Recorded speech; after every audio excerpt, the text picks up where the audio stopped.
সরকার।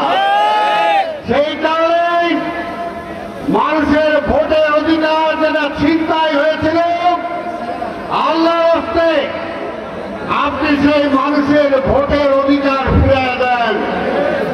যত দ্রুত সম্ভব একটা নির্বাচন দেন, যতটুকু সংস্কার করা দরকার নির্বাচন কমিশনকে ঠিক করেন এবং ওই কালো টাকার মালিকরা যাতে নির্বাচনে না আসতে পারে সেটা করেন।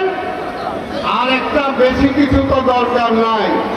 সংস্কার সংস্কার বলছেন, কিন্তু আমাদের নেতা তারেক রহমান আপনি আসার আগে শেখ হাসিনার আমলে একটি দফা দিয়েছিল রাষ্ট্র ব্যবস্থা সংস্কারের জন্য। আপনি এখনো সেটা খুঁজেই দেখেন নাই।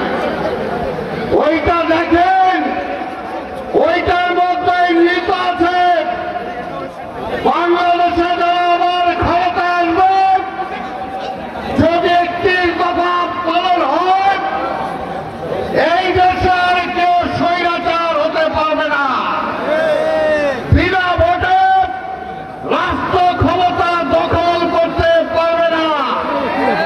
রাষ্ট্রপতির সাথে প্রধানমন্ত্রীর ক্ষমতার ভারসাম্য হবে। একবারে দুইবারের বেশি পরপর কেউ প্রধানমন্ত্রী হতে পারবে না। এই সমস্ত কথাগুলো 31 দফায় আছে।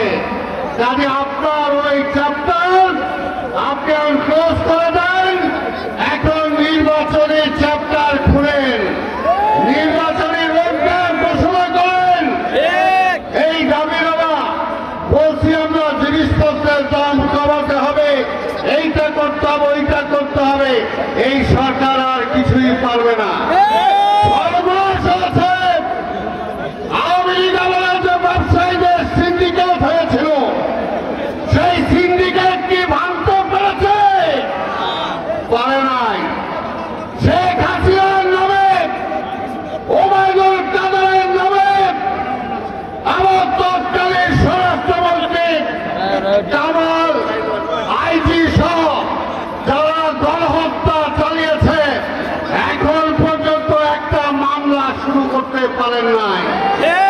কবে করবেন? 6 মাস তো চলে গেছে। এর জন্য আমি বললাম যে আমার তো মাইক ছাড়তে হবে একটু পরে, কারণ মাগরিবের আজান হবে। ঠিক আপনারও আজান হওয়ার সময় হয়ে গেছে।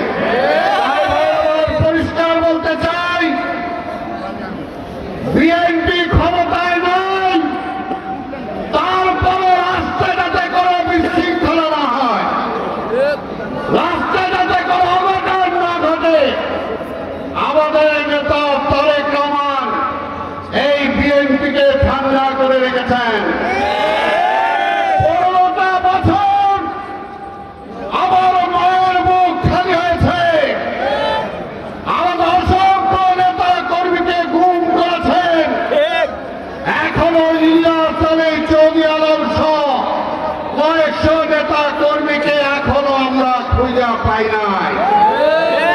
আমাদের নেতাদের বাড়িঘর, ব্যবসা প্রতিষ্ঠান আওয়ামী লীগ দখল করেছে।